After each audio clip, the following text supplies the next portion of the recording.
राम राम जी, जय श्री राम, हर हर महादेव। मैं राम बाबा राम बाबा रामदास। जी, जय श्री राम, हर हर महादेव। आज दोस्तों मेरे साथ मैं ये वीडियो लंदन में बैठ के बना रहा हूँ और मेरे साथ जुड़ गए हैं भाई श्रेय अग्रवाल जी। आप भी यूके में ही रहते हैं और इस वक्त नॉटिंघम में। सर आप कहाँ पे जी हैं श्रेय जी जी भाई? जी, नॉटिंघम में जी। मैं श्रेय भाई का परिचय दे दूं कि एक तो आप मेरे सामाजिक परिवार के सदस्य हैं, आप मेरे यूट्यूब दर्शक हैं और जब मैं यूके आया तो आपने मुझसे संपर्क किया, नहीं बल्कि मैंने आपसे संपर्क किया क्योंकि मैं जानता था कि आपका नंबर, आपने जब मुझे पहली बार फोन किया था जी तो मैंने आपका नंबर सेव कर लिया था, तो मैंने आपसे संपर्क किया कि श्रेय भाई आप कहाँ हैं, मैं आपसे मिलना चाहूंगा। जी तो हम लोग जब बर्मिंघम गए थे तो श्रेय भाई हमसे मिलने आए, मैं और मेरी पत्नी, इनके साथ संदीप भाई भी थे जी और आपने हमें कॉट्सवोल्ड्स घुमाया था। जी जी जी जी, बड़ा दर्शकों अच्छा को दिन था बाबा जी। दर्शकों को बता दूं कि यहाँ पे एक बहुत शानदार इलाका है, डिस्ट्रिक्ट है वो कॉट्सवोल्ड्स। वहां पे बहुत पुराने मकान बने हुए हैं और वो गांव है, 30-40 गांव, बहुत ही शानदार जगह है। हाँ, तो अगर श्रेय आप भाई ने इंग्लैंड हमें, घूम रहे हैं और अगर आप हाँ वहां नहीं गए तो वो बिल्कुल अलग लगेगा, जैसे लगा कि इंग्लैंड के अलावा कहीं और आ गए हैं आप। जी, बिल्कुल ही अलग तरह का इंफ्रास्ट्रक्चर है सारा। तो दर्शकों मैं बता दूं कि श्रेय भाई जो है मूलतः बनारस के रहने वाले हैं। और श्रेय भाई यहाँ यूके कैसे आ गए आप? बनारस कहाँ, बनारस का फक्कड़ जीवन। नहीं, कहा वो बिहार यूपी से बाहर निकल के आने वाली परंपरा कम ही है। अब उस वक्त मेरी एक कजिन यहाँ एमफिल कर रही थी एक यूनिवर्सिटी में, तो मुझे एमबीए करने का मन था। चर्चा हुई तो फिर मैंने अप्लाई किया यूनिवर्सिटी में, एमबीए करने के लिए आया मैं यहाँ। फिर 2-3 साल रुका, उसके बाद फिर एक बार आपको आदत लग जाती है तो फिर आप रह जाते हैं। नहीं, वो हमारे क्या बनारस में काशी में कहा जा रहा ना कि कम खाए काशी बसे।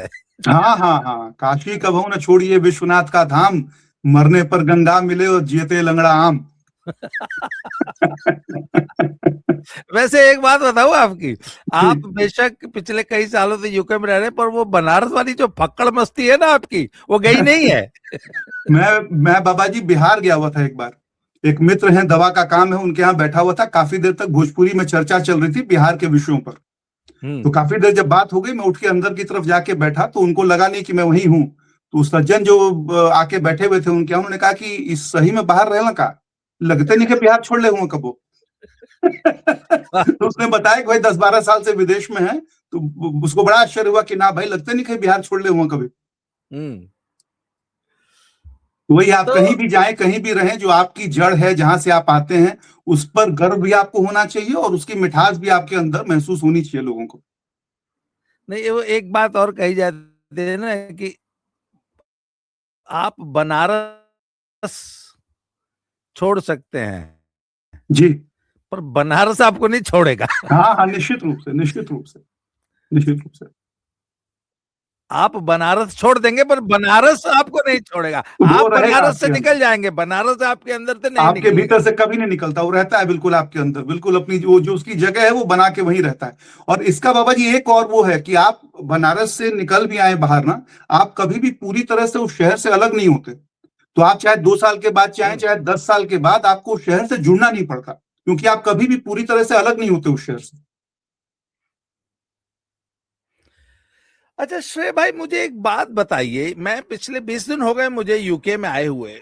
जी मुझे एक चीज जो बहुत ज्यादा इम्प्रेस कर रही है, जी मैंने पाया है कि ये वाकई बहुत ही सभ्य सोसाइटी है। जी बाबा यहाँ जी। के नागरिक, यहाँ के नागरिकों का राष्ट्र और समाज के प्रति प्रेम, जी उनके प्रति, राष्ट्र के प्रति जो उनका कर्तव्य बोध, जी इस राष्ट्र को उन्नत बनाना है, इस राष्ट्र को साफ सुथरा रखना है, इस राष्ट्र को शक्तिशाली बनाना है और इस राष्ट्र को जैसा हमारे पूर्वजों ने बनाया उससे बेहतर बनाना है।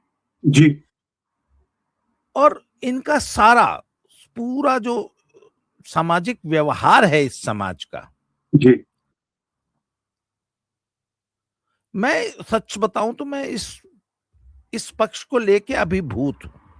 जी अच्छा, हमने वहां भारत में रहते हुए बहुत सी गलत धारणाएं बना रखी थी इस समाज के लिए जी कि यहाँ तो ओपन सेक्स है, यहाँ तो बच्चे बहुत बदतमीज होते हैं, यहाँ तो मियाँ बीवी की कोई यहाँ सोशल लाइफ नहीं है, यहाँ फैमिली लाइफ नहीं है, यहाँ का फैमिली स्ट्रक्चर बहुत खराब है। पर मुझे एक बात बताइए, जिस समाज, अगर किसी समाज का फैमिली स्ट्रक्चर खराब है, जी इतने जिम्मेदार, इतने सभ्य नागरिक जी कैसे पैदा कर ले रहा है?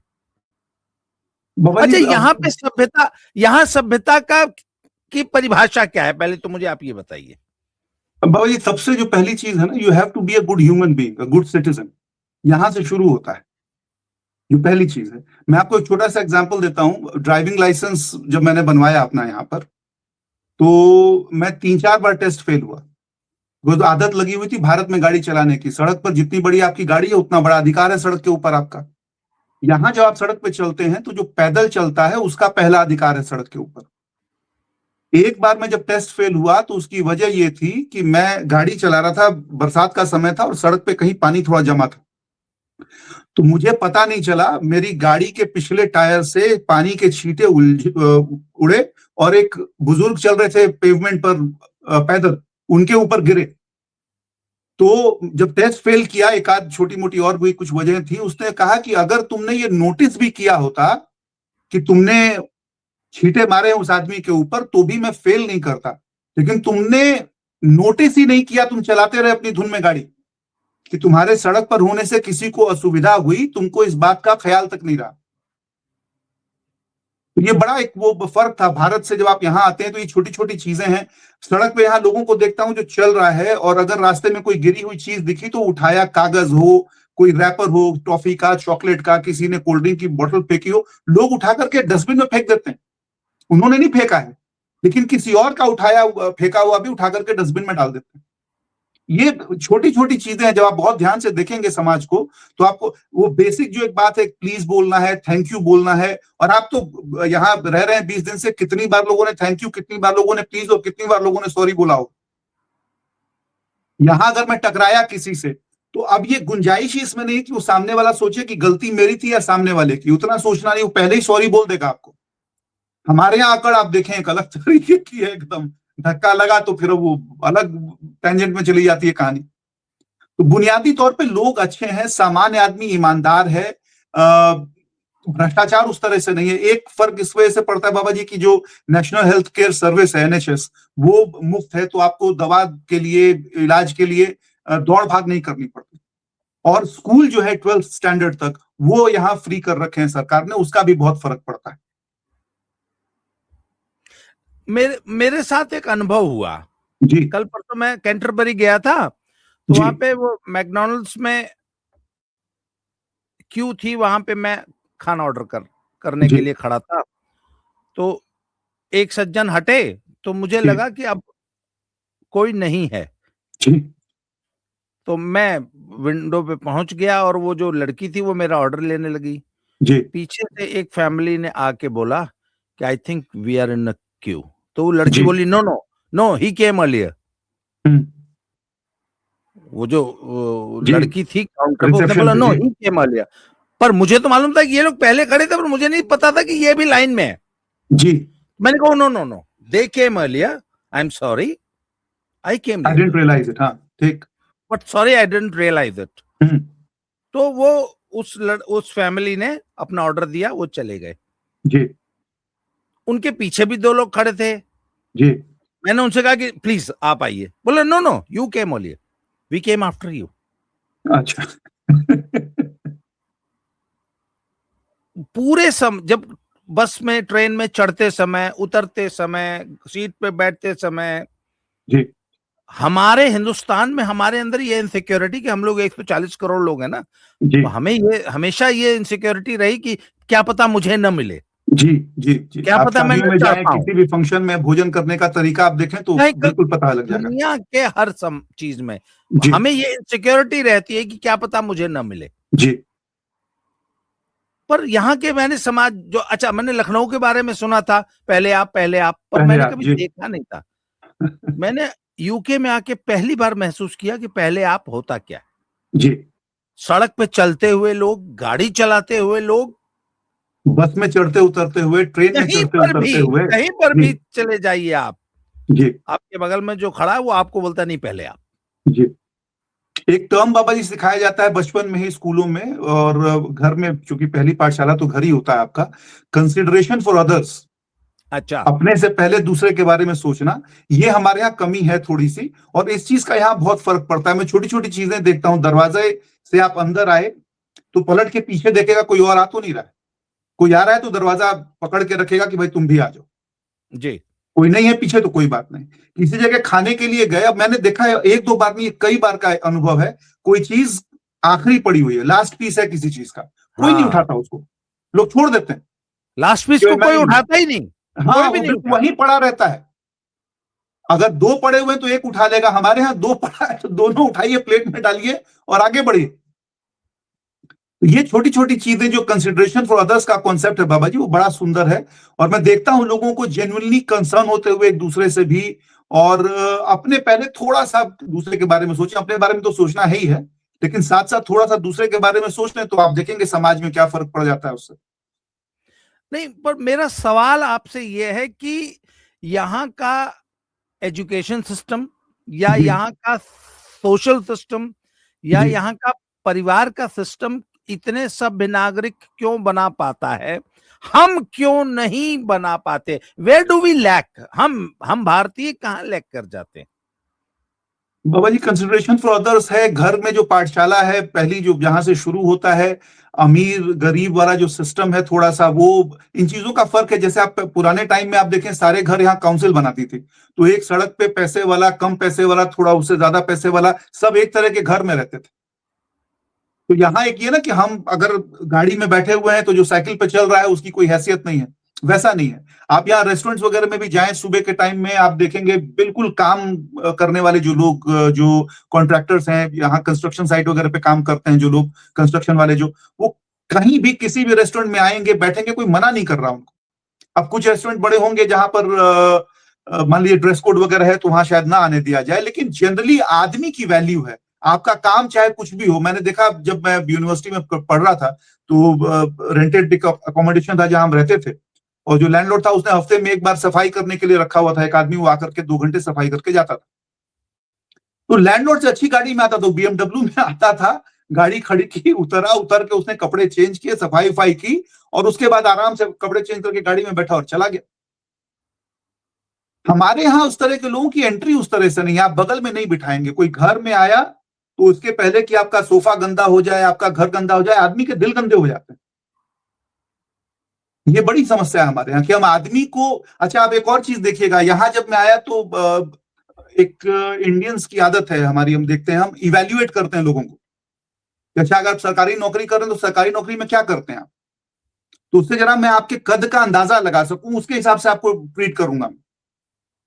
जब मैं आया शुरू में तो आदत थी, एक आध जगह कॉन्वर्सेशन में हुआ तो फिर उन्होंने मना किया कि these are private things, you are not supposed to ask these questions. तो यहां जनरली वो आपका व्यवहार समाज में कैसा है वो आपकी पहचान है। बहुत पैसे वाले हैं तो ठीक है, अलग बात है। सामान्य रूप से बाकी किसी को कोई फर्क नहीं पड़ता आप काम क्या करते हैं, आप आदमी अच्छे हैं खराब हैं, ये इंपॉर्टेंट। आपके पास पैसा कम है ज्यादा है, वो आपके लिए उससे फर्क नहीं पड़ता। हमारे यहाँ वो इवैल्यूएशन है कि हम एक लेवल है हमारा, हम अपने आप बना के भाई हम इतने लोगों से ऊपर हैं, इतने लोगों से नीचे हैं, उनसे हमारा काम करने का, बात करने का एक तरीका है। यहां उस तरह से नहीं है। मेरा बॉस भी है अगर तो उतनी ही इज्जत से बात करेगा मुझसे जैसे मैं उससे बात कर रहा हूं। तो वैसे नहीं कि आप मुझे टेढ़ा कुछ बोल देंगे, कोई चीज खराब बोल देंगे मुझे किसी चीज के लिए, मान लीजिए उसको करना है कि भाई कुछ एक्स्ट्रा काम है तो बड़ा रिक्वेस्ट करके बड़े तरीके से बात करेगा। आपका कभी पुलिस वालों से पाला पड़े बाबा जी, आप उनसे देखें किस तरह से वो बात करते हैं आपसे, वो भी आपसे सर सर करके बात कर रहे होंगे। तो समाज के पूरे ओवरऑल बिहेवियर में रिफ्लेक्ट होता है, बच्चा वही देखता है, बढ़ता है। अब वो एक्सेप्शंस मिलेंगे आपको हर जगह, लेकिन ओवरऑल जो डिफरेंस है वो ये है बाबा जी की, मतलब एक अच्छे नागरिक आप बने, ये पहला काम है, बाकी सब बात में। अच्छा, एक और चीज जी जो मैंने बड़ी शिद्दत से यहां महसूस की है जी कि महिलाओं के प्रति समाज का क्या एटीट्यूड है। जी मैं अपनी पत्नी के साथ था जी और मैं इस बात को स्वीकार करता हूं। जी तो हम लोग शायद सेंट्रल लंदन या कहीं थे, तो एक लड़की जो कि आमतौर पे यूरोपियन लड़कियां जैसे कपड़े पहनती है वैसे कपड़े पहन के हमारे सामने से निकली, तो मैंने अपनी पत्नी से कहा जी कि मैंने कहा देखो माहौल का फर्क ये पड़ता है कि ये लड़की हमारे सामने से गई, जी उसने जो कपड़े पहने हैं जी मैंने न उस तरफ ध्यान दिया, न उस पर कोई कमेंट किया, न जी उसके बारे में कोई मैं जजमेंटल हुआ, न मैंने कोई धारणा बनाई। जी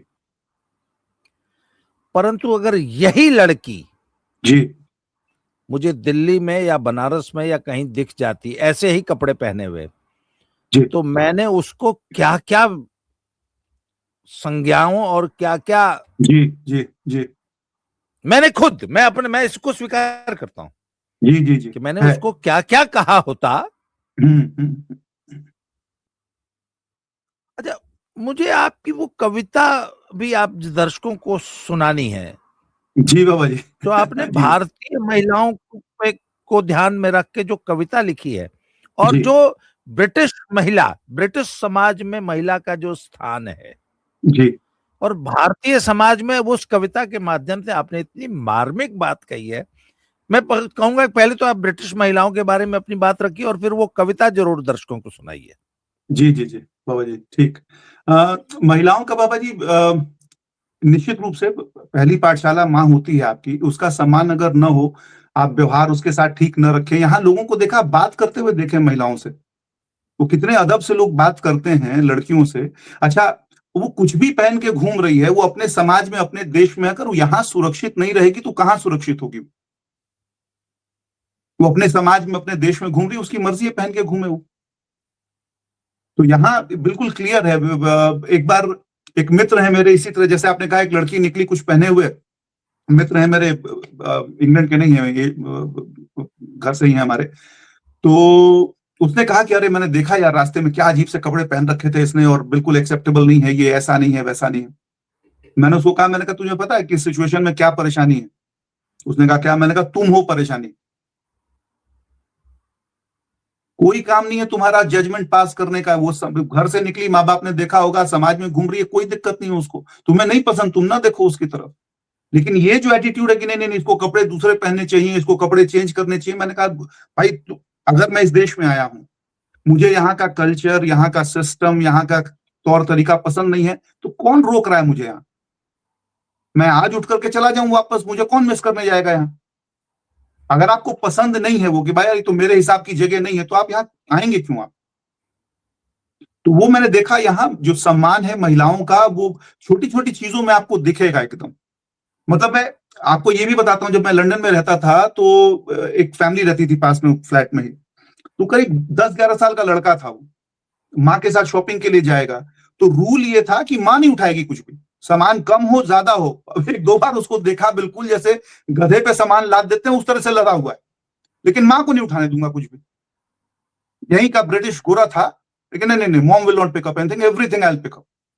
तो पिताजी से देखा होगा, पिताजी ने दादाजी से देखा होगा, तो वो एक बना हुआ है सिस्टम। छोटा बच्चा है, माँ कह भी रही कि भाई दे दो मेरे हाथ में, लेकिन ना, लेके मैं चलूंगा। तो वो यहाँ वो सम्मान का भाव महिलाओं को लेकर के बहुत है। आप किस तरह से बात कर रहे हैं, अगर कोई महिला है आसपास तो गाली नहीं देंगे आप, कोई कर्स वर्ड यूज नहीं करेंगे आप। तो उन चीजों का लोग बड़ा ध्यान रखते हैं, तो देख करके बड़ा अच्छा लगता है कि समाज महिलाओं की किस तरह से इज्जत करता है। जो कविता मैंने लिखी थी बाबा जी, वो आप अपने आसपास महिलाओं को देखते हैं, और मैं ये नहीं कह रहा कि डिस्क्रिमिनेशन है, लेकिन एक बहुत सटल बिहेवियर्स होते हैं लोगों के, हम रियलाइज नहीं करते। उस चीज को ध्यान में रखते हुए कविता मैंने लिखी थी, जो भेजी मैंने, मुझे अच्छा लगा कि आपको पसंद आई कविता को। नहीं, वो जरा दर्शकों को सुनाइए हमारे। जी बाबा जी, वो मिर्जा गालिब के एक शेर से शुरू होती है वो, कि गालिब का एक शेर है, मत पूछ कि क्या हाल है मेरा तेरे पीछे, तू देख कि क्या रंग है तेरा मेरे आगे। ये शेर गालिब ने किसके लिए लिखा, ये मुझे ठीक ठीक पता नहीं, लेकिन मेरा ये मानना है कि ये शेर भारत की हर उस महिला के लिए लिखा गया है जो एक मकान को घर बनाने में अपनी पूरी जिंदगी लगा देती है। तुम प्यार मुझसे मत करो, लेकिन मेरी इज्जत करो। बाल जो बिखरे हैं मेरे, घर समेटा है अभी, सुबह कपड़े धोए थे उनको लपेटा है अभी, पांव में चक्कर हो जैसे भागती फिरती हूं मैं भी तो इंसान हूं, तुमने ये सोचा है कभी? तुम खर्च मुझ पर मत करो, लेकिन मेरी इज्जत करो। स्टैंप ड्यूटी कम है सो सब कुछ है मेरे नाम पर, शुक्र मैं कितना करूं तुम्हारे इस एहसान पर। साल भर छुट्टी बिना रहना है मुझको काम पर, मेरे जैसी काम वाली तुमने देखी है कहीं। कुछ नाम मेरे मत करो, लेकिन मेरी इज्जत करो। मैं ही घर की मालकिन हूं, नौकरानी मैं ही हूं, मैं परी पापा की गुड़िया की कहानी मैं ही हूं। छोड़कर आई थी जिसको घर मेरे बाबुल का था, ये मेरा ससुराल है, मेरा नहीं कुछ भी कहीं। तुम फिक्र मेरी मत करो, लेकिन मेरी इज्जत करो, क्योंकि मैं तुमसे प्यार करता हूं, मैं तुम्हारा ख्याल करता हूं। इन सबसे बहुत ज्यादा जरूरी है कोई ये कहे कि मैं तुम्हारी इज्जत करता हूं। और ये वो चीज है जो मुझे मिसिंग लगती है हमारे समाज में, उस तरह से नहीं है जो इस समाज में आपको दिखाई देती है। अच्छा, मैं दर्शकों के लिए बता दूं कि ये श्रेय भाई जो हैं बहुत अच्छे, मतलब इनकी कविता मुझे बहुत पसंद है। जब हम लोग कॉट्सवोल्ड्स घूमने जा रहे थे तो आपने एक और कविता सुनाई थी, वो कविता तो मेरे दिल को ही छू गई। जी बाबा जी। हिंदू, मैं हिंदू हूँ। जी बाबा जी। मैं हिंदू हूं, और आपने उसमें ये बताया मैं हिंदू क्यों हूं। जी। जरा वो कविता और सुना दीजिए दर्शकों को। जी बाबा जी, ना ना निश्चित रूप से। बहुत छोटी छोटी बारीकियां हैं बाबा जी इसके अंदर, जो आपने समझी।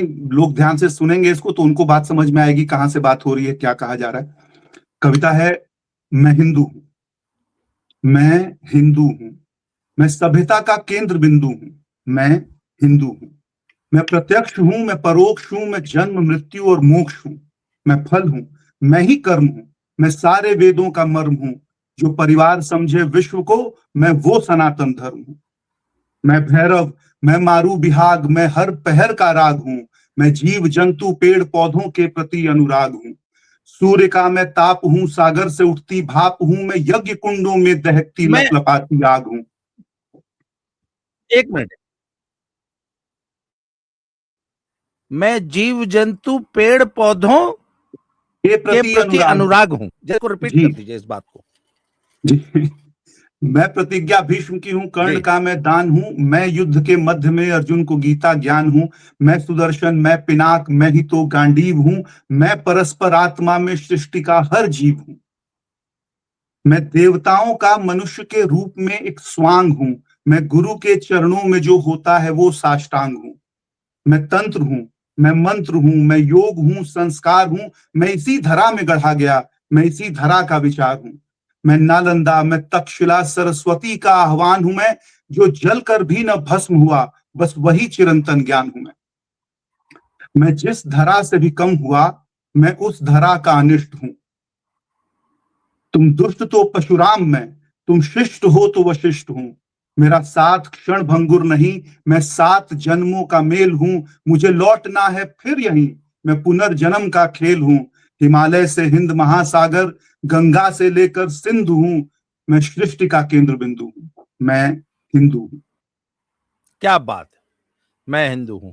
मतलब इतनी शानदार कविता सर आपने लिखी है, मैं तो मतलब दिल गदगद हो गया। तो अब आज का अंतिम सवाल। जी बाबा जी। आपको 12-15 साल हो गए यहाँ जी पे। जी। यहाँ की हिंदू कम्युनिटी, जी हमारे जो सनातनी भाई हैं, जी।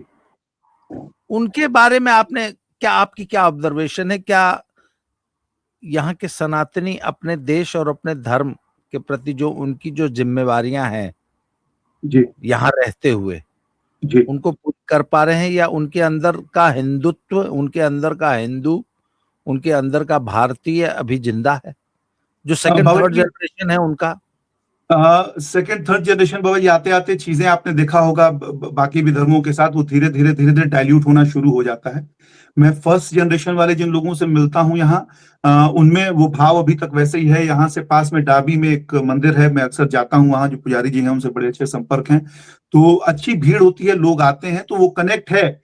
लेकिन जो बात आपने कहा, जो जिम्मेदारी है आपकी, आप बाहर अगर हैं तो आप एक एम्बेसडर हैं अपने देश के, अपने समाज के, अपने सभ्यता के। वो उस तरह से नहीं है जिस तरह से होना चाहिए। अब इसमें लोगों का दोष आप कहें, आप यहाँ आते हैं, जिंदगी आसान नहीं है, काम धाम में आप इस तरह से उलझे हुए हैं, कई बार काम के रूटीन मैंने देखा है 7-7 दिन लगातार लोगों को काम करते हुए, तो वो उलझने व्यस्तताएं उस तरह से हैं, तो उसके साथ साथ मैनेज करना मुझे लगता है हर आदमी के लिए संभव नहीं है उस तरह से, जितना हम भारत में कर पाते हैं। मेरे एक रिलेटिव है, वो यहाँ रहते थे, वो कहते थे आज से 20-25 साल पहले जी हम लोग जब रात को पार्टी से या कहीं फैमिली डिनर से वापस आते थे तो यहाँ के जो अफसर थे जी वो ड्राइविंग सीट पे अगर कोई इंडियन लेडी बैठी होती थी जी तो उसका ब्रेथ टेस्ट नहीं करते थे। इंडियन लेडीज के बारे में ये मशहूर था जी कि ये बहुत जिम्मेवार होती हैं, ये बड़ी, जी और ये दारू नहीं पीती हैं। हाँ वो एक इज्जत कमाई थी भारतीय समाज ने। जी, वो बाबा जी वैसे भी है, आप वैसे भी देखें, यहाँ आप जेल के आंकड़े भी उठा करके आप देखेंगे अगर, तो क्राइम वगैरह में मुझे लगता है सबसे कम जो लोग इन्वॉल्व हैं उसमें आपको इंडियंस मिलेंगे बाबा जी। तो वो एक है कल्चर। मैंने कई कंट्रीज का डेटा उठा करके देखा, यूरोप की, यहाँ अमेरिका, कई जगहों पर, कुछ कुछ जगहों पे तो वो जूस से भी पीछे चल रहे हैं। तो मैंने वो डेटा निकाला, कई कंट्रीज का देखा है मैंने, तो उसका फर्क तो है कि जो आया वो लॉ अबाइडिंग है। अच्छा, फिर हमारे हैंडीकैप्स वगैरह बहुत कम है। हमारे जिस समाज में अगर हम मीट खाते हैं तो खाते हैं, नहीं खाते तो नहीं खाते, पी रहे हैं तो पीते हैं, नहीं पीते तो नहीं पीते, हमारी वजह से असुविधा किसी और को ना हो, इस बात का ध्यान लोग रखते हैं। तो अब इस वजह से मुझे ऐसा लगता है कि वो जो एक राजा दाहिर की कहानी है कि लोग आए उसके यहाँ, तो उन्होंने कहा भाई हमारे यहाँ पहले ही बहुत लोग हैं, अब कहाँ गुंजाइश है आपके लिए। तो उन्होंने कहा जैसे दूध में चीनी घुल जाती है वैसे घुल के रह जाएंगे हम लोग आपके यहाँ, आपको कोई असुविधा नहीं होगी। तो मुझे ऐसा लगता है वो भारतीय चरित्र है एक तरह से, कि आप कहीं जाते हैं तो दूध में चीनी की तरह मिल जाते हैं आप, कि वहां समाज में और मिठास बढ़ती है आपके आने से, कोई समस्या उत्पन्न नहीं करते आप। तो मित्रों, ये थे भाई श्रेय अग्रवाल जी। श्रेय भाई, मुझे वाकई आपसे मिलके बहुत अच्छा लगा, और मुझे उम्मीद है कि दर्शकों को भी अच्छा लगा होगा आपसे बातें करके, आपकी जी बातें जी सुन। बाबा जी, आप जाने से पहले एक बार जरूर निश्चित हम लोग भेंट करेंगे हाँ, दोबारा। निश्चित एक बार और मुलाकात होगी। मैं दर्शकों को बता दूं कि कल मैं वो लेस्टर, लेस्टर जी कल मैं लेस्टर जा रहा हूँ और 2 दिन वहां रुक के फिर वहां से मैं जो एडिनबरा है की तरफ एक बार निकलेंगे। फिर से स्कॉटलैंड की तरफ निकल जाऊंगा। जी, तो दोबारा मिलते हैं सर। आपने समय दिया श्रेय भाई, उसके लिए बहुत बहुत धन्यवाद, आभार। बहुत बहुत धन्यवाद बाबा जी। ठीक बाबा जी, प्रणाम। जय श्री राम, हर हर महादेव। जय श्री राम, हर हर महादेव।